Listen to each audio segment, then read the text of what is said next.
Alright, today we are in 1 Corinthians chapter 14 together. So, starting in verse 1, it says, "Let love be your highest goal, but you should also desire the special abilities the Spirit gives, especially the ability to prophesy." So, Paul's telling us here that the most important of everything that we should always seek after, above and beyond anything else, is love. Love is the most important thing in life. Without love, nothing else matters. Nothing else is even possible to gain treasures in heaven. If it's done without love. If it's done to glorify yourself and not to glorify God or to help other people. So he says, let love be your highest goal. That should be the highest thing that we seek after above all other things. He says, but you should also desire the special abilities or gifts that that the Spirit gives, especially the ability to prophesy. For if you have the ability to speak in tongues, you will be talking only to God, since people won't be able to understand you. You will be speaking by the power of the Spirit, but it will all be mysterious. But one who prophesies strengthens others, encourages them, and comforts them. A person who speaks in tongues is strengthened personally, but one who speaks a word of prophecy strengthens the entire church. So we know that when God gives somebody the gift of prophecy, gives them a word directly from God, from the Holy Spirit, and speaks it to people, it's supposed to edify the church, and encourage them, rebuke them, convict them, anything that's going to lead them closer to God and edify the church and build the church up and strengthen it. Speaking in tongues is really just for yourself, because nobody can understand what you're saying, therefore nobody can get edified, nobody can be encouraged or rebuked or anything by those words. So if somebody does speak in tongues, the Bible is very clear that you are supposed to be accompanied by somebody with the gift to interpretate the message that you're speaking out. With tongues and the interpretation together works as prophecy itself, for it is a message from God still. This is the church at Corinth at this time was really getting this wrong, and a bunch of people were just speaking in tongues left and right and confusing people, and God's not a God of confusion. So Paul's trying to rebuke this and get this under control and said, listen, somebody's going to speak in tongues, somebody needs to interpret it, because it's not edifying anybody just by speaking in tongues and not getting anything from it. I'd rather you speak a word of prophecy and encourage each other and build each other up. So verse 5, he says, I wish you could all speak in tongues, but even more, I wish you could all prophesy. So prophesying is much more important than speaking in tongues, because people actually get something out of the prophecy. Nobody gets anything out of tongues itself alone. So, for prophecy is greater than speaking in tongues, unless someone interprets what you are saying, so that the whole church will be strengthened. So if you speak in tongues and somebody's there to interpret the message that you're bringing, then it actually is prophecy, and it's there to strengthen the whole church. So, dear brothers and sisters, if I should come to you speaking in an unknown language, how would that help you? That doesn't help anybody. But if I bring you a revelation or some special knowledge or prophecy or teaching, that will be helpful. Even lifeless instruments like the flute or the harp must play the notes clearly, or no one will recognize the melody. And if the burglar doesn't hear a clear call, how will the soldiers know they are being called to battle? And so he's basically just saying here, if you start playing the flute, and you don't know what you're doing, you're just making noises.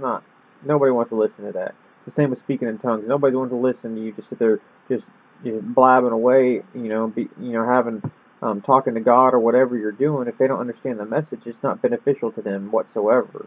So we're supposed to speak things clearly and not confuse other people, and so we're used to use these gifts in a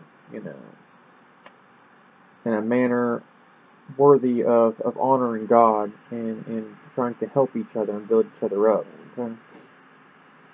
Verse 9, it says, it's the same for you. If you don't speak to people in words they don't or if you speak to people in words they don't understand, how will they know what you are saying? You might as well be talking in empty space. Okay? There are many different languages in the world, and every language has meaning. But if I don't understand a language, I will be a foreigner to someone who speaks it, and the one who speaks it will be a foreigner to me. And the same is true for you. Since you are so eager to have the special abilities that the Spirit gives, seek those that will strengthen the whole church. Okay, seek those with all your heart. Seek the spiritual gifts that are going to strengthen the church: prophesying, teaching, preaching, evangelism. Just encouraging people, just words of encouragement, words of wisdom and knowledge and things like this. These things that build up the church and strengthen it. Tongues does nothing but edify yourself, and whether or not you believe that speaking in tongues still happens today, I'm not here to try to convince you of that or not convince you of that. I'm just saying, even if it is today, and if it's not yet, it will be soon, because the Bible's clear that God's going to pour His Spirit out again, like in the beginning, on the last days. It says in Joel, and men will prophesy and dream dreams and see visions and different things. And so, whether or not you believe tongues is active today or not, it will be soon. I think we can all agree with that. So either way, though, if you're sitting in church and you go to a church somewhere and people are starting to speak in tongues and nobody interprets their message, they're doing it wrong. Okay, they're acting just like the church at Corinth was when Paul had to rebuke them and tell them to get it straight, because that doesn't help anybody or encourage anybody. So anyone who speaks in a tongue should pray also for the ability to interpret what has been said. For if I pray in tongues, my spirit is praying, but I don't understand what I'm saying.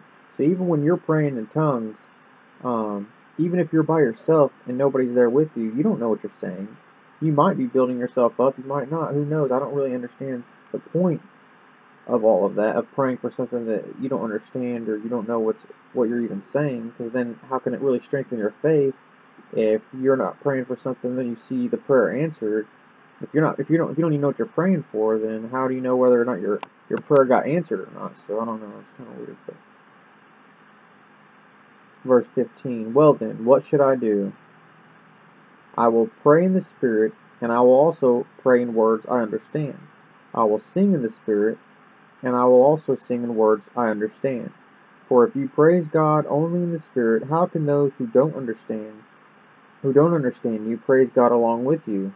Very good point. Think about that. How can they join you in giving thanks when they don't understand what you are saying? You will be giving thanks very well, but it won't strengthen the people who hear you. Okay, so prime reason not to speak in tongues in front of other people without an interpreter there.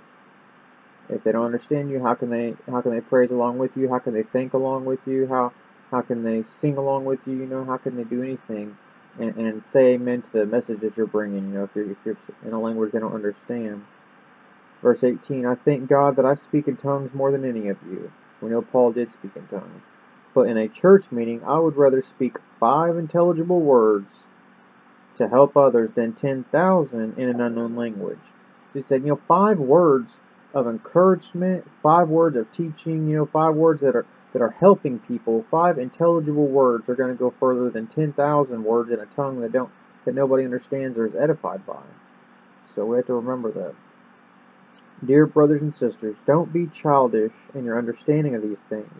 Be innocent as babies when it comes to evil, but be mature in understanding matters of this kind.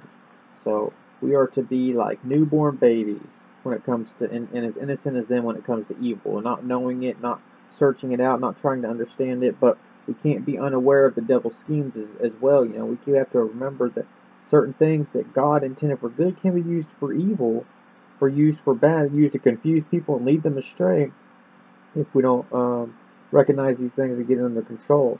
And tongues is one of these things. It can very easily lead people astray. I've heard of a lot of people going in churches for the first time or something, and in the middle of the service, there's a bunch of people start speaking in tongues and stuff. They don't know what's going on, so they leave the church and they don't come back. And it's very sad that people are leading people astray just because they want to act all holy and speak in tongues in front of a bunch of people who don't have anybody there to interpret it or aren't doing it right. They're acting like they're speaking in tongues, somebody acting like they're interpreting, and it's not a message from God. A message from God should touch the hearts of everybody that hears it. It should speak directly to them in some way, whether it's encouraging them, making them feel convicted, rebuking them, or teaching them something that helps them grow closer to God. In verse 21, it is written in the Scriptures, I will speak to my own people through strange languages and through the lips of foreigners. But even then, they will not listen to me, says the Lord. That's in Isaiah 28. Verse 22 here. So you see that speaking in tongues is a sign not for believers, but for unbelievers. And we know he's talking about if you're doing it the right way. Now, if you speak in tongues, and someone brings the interpretation right after that, and it speaks directly to the heart of the unbeliever that's sitting in that church, well, then they know because you're doing it right, that message is going to speak right to their hearts. They're going to know that God is present there, and then their hearts are going to change a little bit, and they're going to start, listening a little bit closer and taking this seriously. I mean, if you speak a message, if somebody speaks a message in tongues in front of you, and somebody interprets that, and it just happens to be, exactly something that you've been praying for lately, it's something that you know that nobody would know but God, and He spoke directly to you in that moment. That's going to change your outlook on God, and you're going to know He's real in that place. So prophecy, however, is for the benefit of believers, not for unbelievers. It's harder for non-believers to come in and just hear a message of prophecy. Even if it speaks to them, they think it might just be a coincidence or something. But if they hear a message in tongues, and then the interpretation and prophecy brought that way, then together they're like, okay, God must be in this place, and so it's a little bit easier for them. But again, if tongues is not done the right way, and somebody speaks a message in tongues, a new believer comes in and they just hear that with no interpretation whatsoever, they're going to get freaked out and leave, so.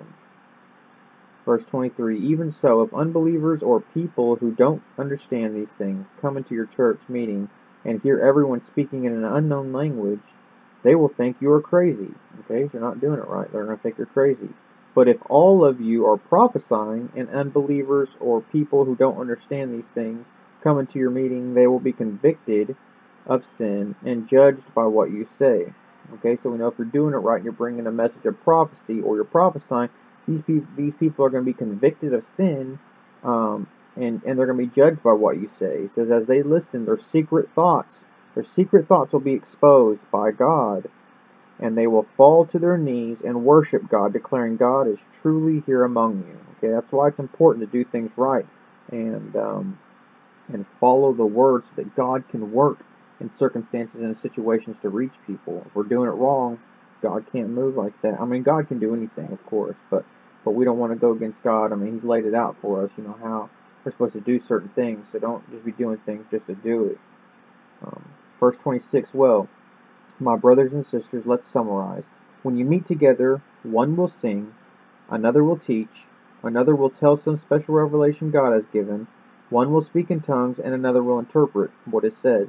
But everything that is done must strengthen all of you, okay? So no more than 2 or 3 should speak in tongues. They must speak one at a time, and someone must interpret what they say. But if no one is present who can interpret, they must be silent in your church meeting and speak in tongues to God privately, okay? So if there's nobody there that can interpret your message, then be quiet and only go, in your private time and speak to God in tongues if you want. Verse 29, let 2 or 3 people prophesy, and let the others evaluate what is said. But if someone is prophesying and another person receives a revelation from the Lord, that one who is speaking must stop, and in this way all who prophesy will have turn to speak, one after the other, so that everyone will learn and be encouraged. And God did it like this on purpose because we shouldn't just get everything from one person. We should all work together, and if God gives a little bit of the message to one person, a little bit to another, don't let your pride get in the way. Let us all bring a message together so that we can all be strengthened. We know it's from the Lord because it's multiple people bringing the same message that goes together. Remember that people who prophesy are in control of their spirit and can take turns. For God is not a God of disorder, but of peace, as in all the meetings of God's holy people. Women should be silent during the church meetings. It is not proper for them to speak. They should be submissive, just as the law says. If they have any questions, they should ask their husbands at home, for it is improper for women to speak in church meetings. For do you think God's word originated with you, Corinthians? Are you the only ones to whom it was given? If you claim to be a prophet or think you are spiritual, you should recognize that what I am saying is a command from the Lord Himself. But if you do not recognize this, you yourselves will not be recognized. So, my dear brothers and sisters, be eager to prophesy, and don't forbid speaking in tongues, but be sure that everything is done properly and in order.